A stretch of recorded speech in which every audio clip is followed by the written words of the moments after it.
පුංචි පුතේ ඔන්න තපොරේ ඉස්කෝලෙන් අලුත් පාඩමක් අරන් ආවා. වැඩි කතා බහක් නැතුව පාඩමට යමුකෝ. අදත් වීඩියෝ එකක් බලමුද? බලන්නකෝ මේ ගහ මොකද කරන්නේ කියලා.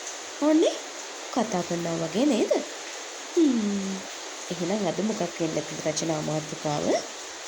අද අපි ලෑස්ති වෙන්නේ මම ගසක් වෙමි කියන මාතෘකාව යටතේ වචනාවක් ලියන්නේ කොහොමද කියලා ඉගෙන ගන්න. එහෙනම් ඔන්න මුලින්ම අපිට පුළුවන් කවුද කියලා හඳුන්වලා දෙන්න. මම කවුද? ඊට පස්සේ ලැබෙන ප්‍රයෝජන ගැන කතා කරලා අපිට මේ රචනාව හරි ලස්සන කරන්න පුළුවන්. මම ගසක් වෙමි. මම අතුපතර විහිදී ඇති රුස්ස ගසක් වෙමි. මම අතුපතර විහිදී ඇති රුස්ස ගසක් වෙමි. මිනිසුන් මෙන්ම සතුන්ද මගේ ආහාරගෙන කුස පුරවා ගනිති. ඇඟිලිමෙන් විහිදී ඇති මගේ අතු අතර සත්තු වාසස්ථාන සකස් කර ගනිති. මිනිස්සු මා කපා කොටා විනාශ කරති. මිනිස්සු මා කපා කොටා විනාශ කරති.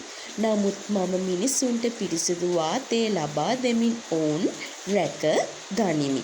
ඔන්න ඔය විදිහට අපිට මම ගසක් වෙමි කියන මාතෘකාව යටතේ උත්වාක්‍යාර්ථ සම්බන්ධයත් එක්කන් රචනාව ලියන්න පුළුවන්. වීඩියෝ නැරඹුවට බොහොමත්ම ස්තුතියි. channel එක අනිවාර්යයෙන්ම subscribe කරලා තියාගන්න.